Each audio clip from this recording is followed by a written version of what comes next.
संघर्ष की शक्ति मुझे देशभक्ति ने दी है, क्योंकि मैं एनसीसी स्टूडेंट 6 फरवरी 2022 को मेरे संज्ञान में आया था। तब से मैं इस चीज़ को फॉलो अप कर रहा हूँ और इसके बारे में मैंने जांच पड़ताल की। आरटीआई से काफ़ी डॉक्यूमेंट्स निकालने की कोशिश की, जिसमें कुछ डॉक्यूमेंट्स मुझे मिल पाए, बट लोकल प्रशासन ने बहुत कम सहयोग दिया है। उसके बाद मैंने 25 फरवरी 2022 को मुंबई ईडी, मुंबई एनआईए और मुंबई कस्टोडियन को कंप्लेंट दाखिल की, जिस पर साल भर कोई कार्रवाई नहीं हुई।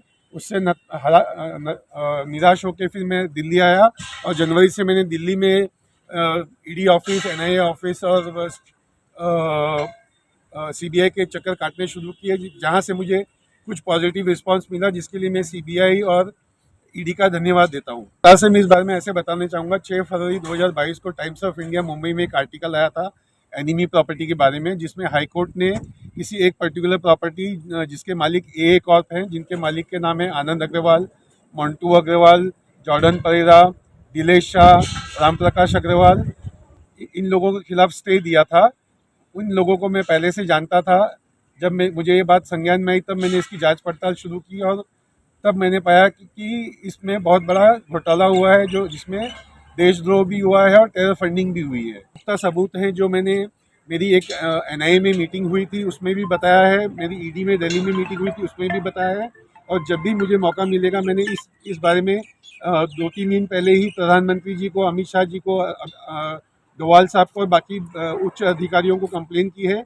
जब भी मुझे किसी अधिकारी द्वारा बुलाया जाएगा, मैं इसके पुख्ता सबूत दूंगा। ये पुख्ता सबूत मैंने कंप्लेन में भी दिए हैं। तो आप अभी डिस्क्लोज नहीं। जनता की जानकारी के लिए 2 राजपत्र दिखा रहा हूँ, जो एक 1968 में गवर्नमेंट ऑफ इंडिया ने जारी किया था और एक 2017 में जारी किया था, जिसमें क्लियर कट बोला गया है कि शत्रु प्रॉपर्टी, जिसे हम एनिमी प्रॉपर्टी कहते हैं, इसमें किसी भी प्रकार का लेन देन, व्यवहार, कंस्ट्रक्शन, कोई भी एक्टिविटी नहीं की जा सकती है, देशद्रोह गिना जाएगा।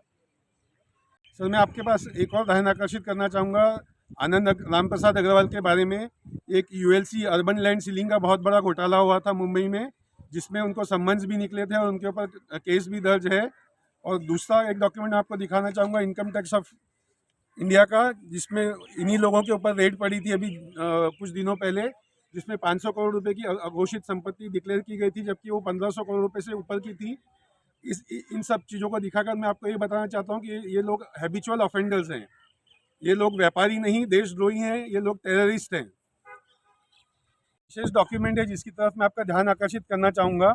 ये 2007 की रिलीज डीड है, जो कराची पाकिस्तान में रजिस्टर हुई थी, और इसी के बेसिस पे 2007 में थाने के मीरा भाईंदर इलाके में एक रिलीज डीड रजिस्टर होती है, जिसमें जॉर्डन परेरा विटनेस हैं और पाकिस्तान से एक नागरिक आगे इसे रजिस्टर करके जाते हैं, जिसके कोई डॉक्यूमेंट्स भारत सरकार के पास नहीं है, रजिस्ट्रार के पास नहीं है। अगर वो आया था, नहीं आया था, कि कौन से डॉक्यूमेंट के बेसिस पे आया था, एम्बेसी ने कोई रिकॉर्ड नहीं रखा है।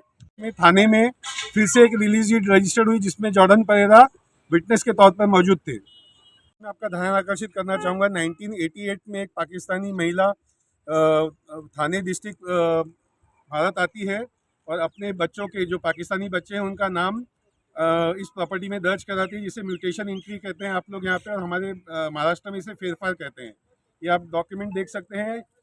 इंडियन स्टैम्प पेपर पे पाकिस्तानी महिला ने अपने पाकिस्तानी रिश्तेदारों के नाम प्रॉपर्टी में चढ़ाए हैं।